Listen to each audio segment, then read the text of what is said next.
1. برج الأسد. يا أسد، النصف الثاني من الشهر ده أنت النجم بلا منازع. الشمس في برجك مضيالك طريق النجاح، وكأن كل حاجة بتتحرك عشانك. فرص مهنية، علاقات بتتقوى، واهتمام من ناس مهمة.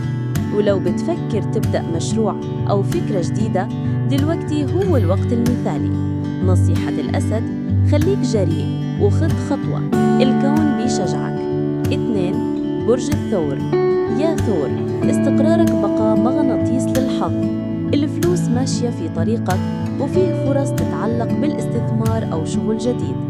كمان علاقاتك الاجتماعية هتكون في أفضل حال، وهتلاقي دعم من ناس ما كنتش متوقعها. نصيحة الثور: استغل العلاقات القوية، ممكن تفتح لك أبواب غير متوقعة. 3. برج القوس. يا قوس، روحك الحرة هي سر حظك. فيه طاقة سفر، تغيير وتجديد. مشروع جديد أو فرصة تعليمية ممكن تغير مسار حياتك. عاطفياً، فيه فرصة لبدء علاقة أو إعادة إحياء علاقة قديمة بروح جديدة. نصيحة القوس: اقبل التغيير حتى لو كان شكله مخيف. 4. برج السرطان. يا سرطان، الطاقة الرومانسية عالية جداً في النصف الثاني من الشهر.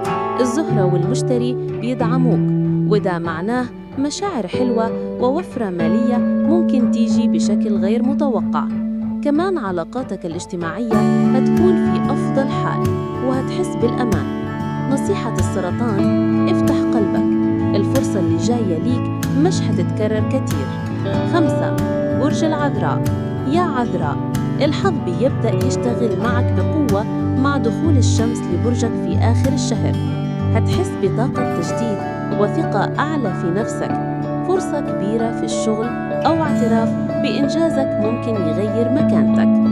نصيحة العذراء: حضر نفسك، الشهر الجاي هيكمل مسيرة الصعود. رسالة الكون للأبراج الخمسة: الحظ مش بيجي كل يوم، لما يجي افتح له الباب واسع.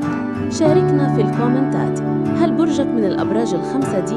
ولو ناوي تستغل الحظ إزاي؟